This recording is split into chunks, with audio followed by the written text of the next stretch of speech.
Practice social distancing. Stay at least 6 feet away from people at all times. Work at your home as much as possible. Homeschool your children. Don't have any visitors at your home. Isolate yourself. Don't go to restaurants or bars. So apparently, according to this, my life has been self-quarantined for the last decade because this is normal for me. This is how I live. But on the bright side of this whole thing that we're going through right now, I have been able to stay home and get a lot of work done here at the house, specifically with the floor. We got all this done this week, John and I, and we're not flooring installers, so we move pretty slow with this. We just take our time and make sure we do it right. This is the second time I've installed hardwood flooring. The first time was upstairs, and I made some bad mistakes. So with this, it's been going smoother, and I'm really, really happy with the way this has come out. Again, this is number 3 white oak. Not for everybody.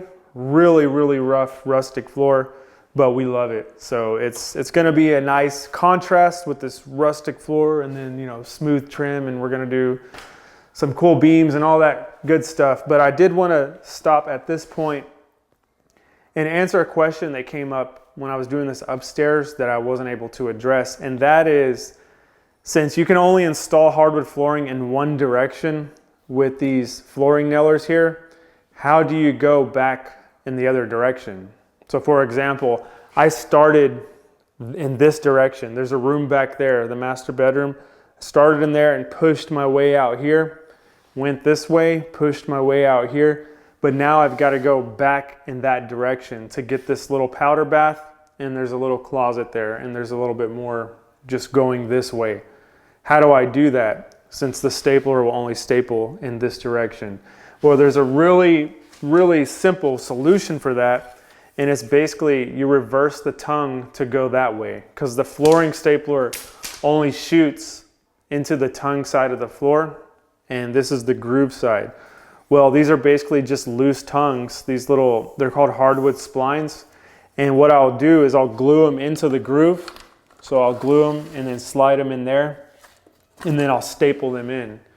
And then I'm good to go in that direction. I'll show you this here in a minute.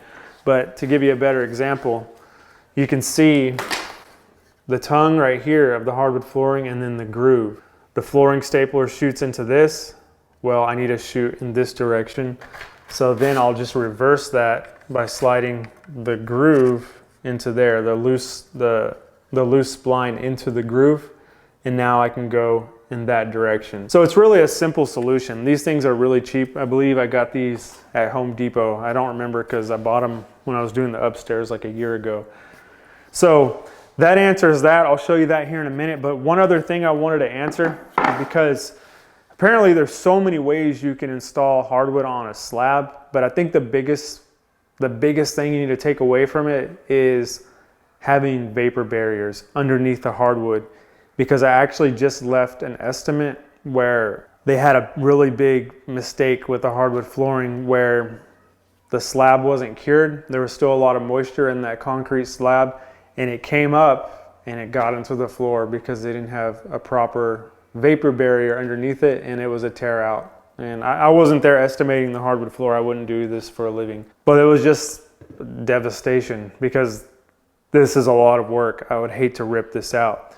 So I took double precautions. Here's what I did. I had the slab, just the slab, busted out all the tile, cleaned it up, vacuumed everything. Then I had organic felt, the first layer. Then I had a vapor barrier on top of that. Then I put the subfloor. Then I had another vapor barrier, 6 mil plastic.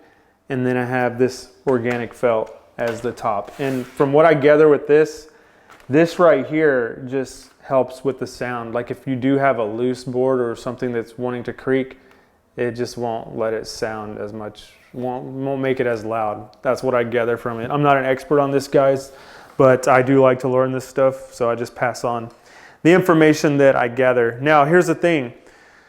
The staples that I'm using in this, because some people were worried about, you know, that 5/8 subfloor, you know, when I shoot these staples into the floor and into the subfloor, is that gonna bust loose my Tapcons. Absolutely not, because these are 1.5" 15 gauge staples. They do not penetrate the subfloor. They only, you know, they hold in the subfloor. They're not coming out of it. They do penetrate it. They don't come out the back though. With that, I'll show you an example of that.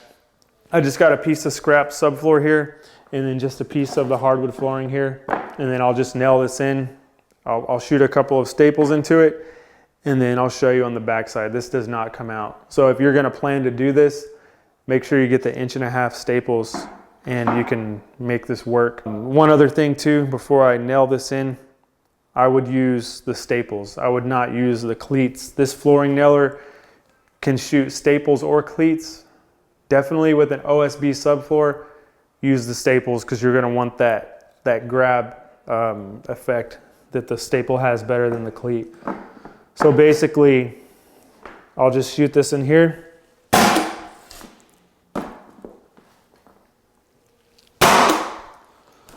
And then this thing shouldn't have any penetration out the back. Yeah, there's nothing. There's not even a sign of it coming out the back. So we're good. It's not gonna penetrate through the floor. So we're good on that. I just wanted to cover that.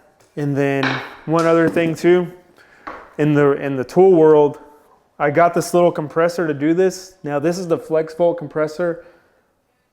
It's an amazing compressor. I highly recommend it. It has surprised me big time on this job. I've changed the battery. We did all this, and I changed the battery 3 times. So all this right here, and then if you come look over here, and all of this room over here too. So all of this coming out here, this big area, I changed the battery 3 times on that little compressor. And one other thing about this compressor, it's not super quiet. It's actually just as loud as any other comparable pancake compressor of this size. So it's not, I was expecting it to be quieter, but it's just as loud. All right, so let's get this first spline nailed into place. I already got this piece picked out for it. And what I do is I staple them immediately. I mean, there's really no reason to let the glue set up in that joint, because it doesn't really have anything clamping it in anyways. So what I'll do, I'll just run a bead on one side of it. The staple's probably enough to hold it, but this glue is definitely not gonna hurt. And then I'll just flip it in position, glued side to the existing floor. And now we have our tongue essentially ready to go this way. And then to make sure it's seated in there, I'll just use my heel on one foot and then staple it in. So it's good to go right there.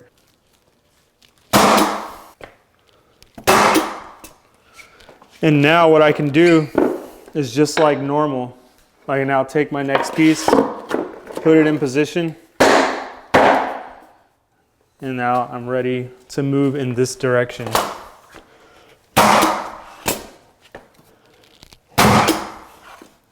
So we're good. And then when I get into these tight spaces like this, I just come in with a 15 gauge finish nailer.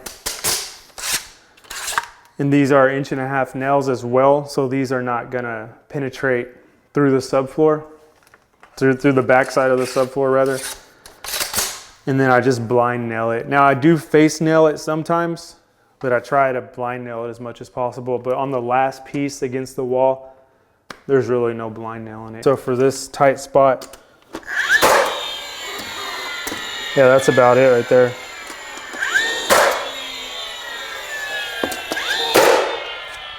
Now to keep going in this direction, I gotta keep adding these splines obviously.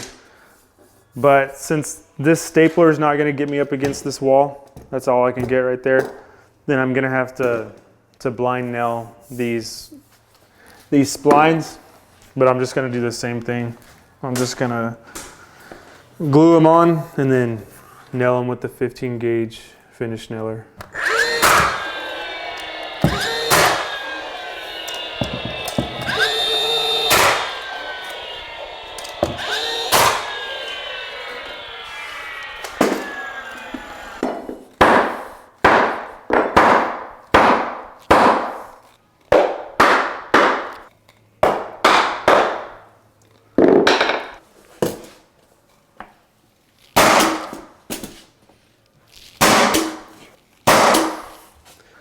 So that's basically it for this little section. It's pretty straightforward from here. I'm just going to go into this little room. Got a little board I have to rip down here, a flooring, and that's pretty typical. When you get to the ends, you got to rip your pieces down sometimes. Luckily, on that side of the wall, I didn't have to rip anything. It was a perfect fit, so that was a good plus there.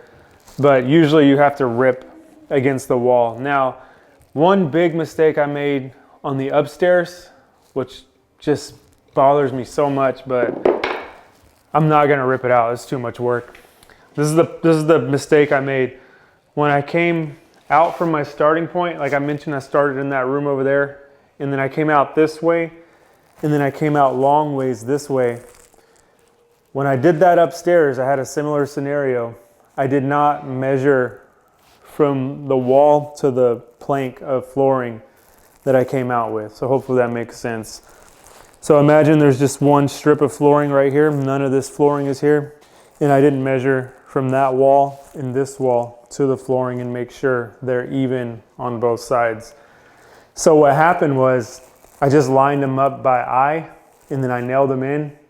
Well, when I got to that side of the room, it was like a taper from like a 1/2 inch to 3.5 inches. So basically I had to rip a 1/2 inch little thin strip at an angle all along the wall to 3.5 inches. It's bad. So yeah, I thankfully down here, I measured it like 20 times with the tape. And even after several rows, I wanted to make sure it wasn't moving. So I did not make that mistake down here. It's fun, but when you're doing something new, you learn stuff the hard way. But other than that, hopefully that answers the question about the flooring nailer going in another direction with that loose tongue or hardwood spline as they call it. So that's going to do it for this video. As always, let me know if you guys have any questions in the comments below. Again, I'm not a hardwood flooring expert. I'm just figuring this thing out as I go, but I have learned some things the hard way. So feel free to ask me anything if I don't know. Maybe I can point you in the right direction. But that's going to do it for this video. I got this little bit of flooring to do, then I'm going to call it a day. So let me know if you have any questions. I do read all the comments, and that's pretty much where the concept of this video came from, of addressing all these questions from previous videos. So thanks for watching, and I will see you guys in the next one. Take care.